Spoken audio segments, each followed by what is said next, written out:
Good morning. It's Monday, August 25th. President Trump has different ideas about how to fight the war in Ukraine. So Trump has dropped a bombshell on the Ukraine war plan. He has rejected sending U.S. ground troops into Ukraine, and his push for European-led security guarantees with possible U.S. air support. That signals a dramatic shift away from costly American intervention, raising serious questions about future commitments and the risk of a vague diplomatic promise. So President Trump has been following the recent summit with Vladimir Putin, and you know that Putin is his buddy. They have some kind of relationship beyond what is a normal diplomatic relationship. Even though Putin screwed up some stuff, that still hasn't changed Trump's idea about this man. So it made it clear that the United States will not send ground troops to Ukraine. Instead, he has floated an option of providing air support if European allies take the lead on the ground. That's a fundamental change in U.S. foreign policy, ending years of expensive and open-ended military commitments that many Americans, especially conservatives, have long opposed. Trump's approach reflects a growing sentiment that the U.S. should avoid entangling ground wars and prioritize American interests first. So are we going to abandon our allies? I don't think so. I think Trump has a different approach to this whole thing. And Trump's position has drawn sharp contrast to the previous administration's willingness to write blank checks for foreign conflicts.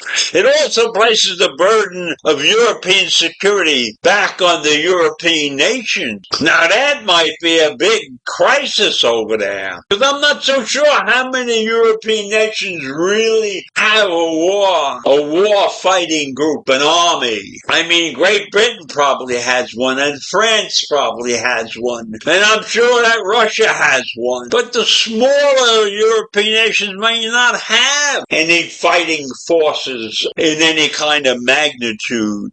So the leaders from Germany and France and the United Kingdom and Finland and Italy have to explore options now for Ukraine's security. And these discussions that these nations are having follow Trump's call for France, Germany, and the United Kingdom to consider ground on the boots for peacekeeping, with the U.S. providing logistical and possibly air support. Many U.S. taxpayers find this a welcome signal, a welcome end to the era of endless foreign deployments and unchecked spending. And yes, probably Trump is doing this to save some money. There's no question about it. But the European military chiefs, now under pressure to step up, have shown increased willingness to consider ground deployments in Ukraine. This is a significant change, as Europe has often relied on U.S. leadership and resources in previous crises. Meanwhile, Russian President Vladimir Putin has agreed to meet with the Ukrainian President Vladimir Zelensky and has expressed tentative openness to Western security guarantees for Ukraine. However, the details remain vague, as they say, and there is justified skepticism over Russia's true intentions. And the risk exists that any deal lacking enforceable terms could threaten the Ukrainian sovereignty, and it could create a situation with their adversaries. They could be leaving them wide open to attack and leaving the West once again ready to pick up the pieces if this agreement fails. Now, Ukraine is desperate for protection and remains dependent on Western resolve.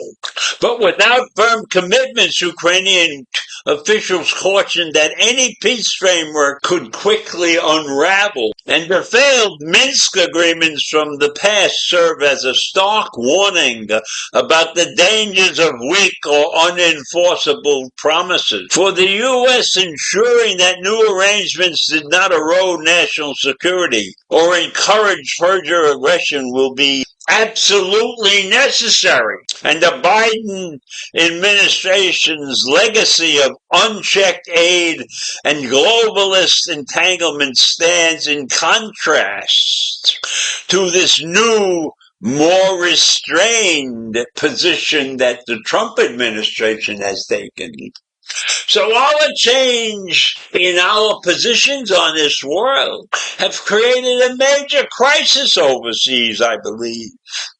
Because they don't know which direction to go in, because now taking care of themselves has been dumped in their laps by Trump. And so we'll have to wait and see how this really turns out, and that may take years to figure out. And this has an impact on American interests and on conservative values. This is proof that many American conservatives want to limit our government's overreach. So this situation has produced the potential for reduced military spending, and it will allow resources to be redirected for pressing domestic concerns, ranging from border security and to economic stability, rather than endless foreign intervention. Good idea to save some of the money that we were pissing away helping foreign countries and spend it on our own defenses.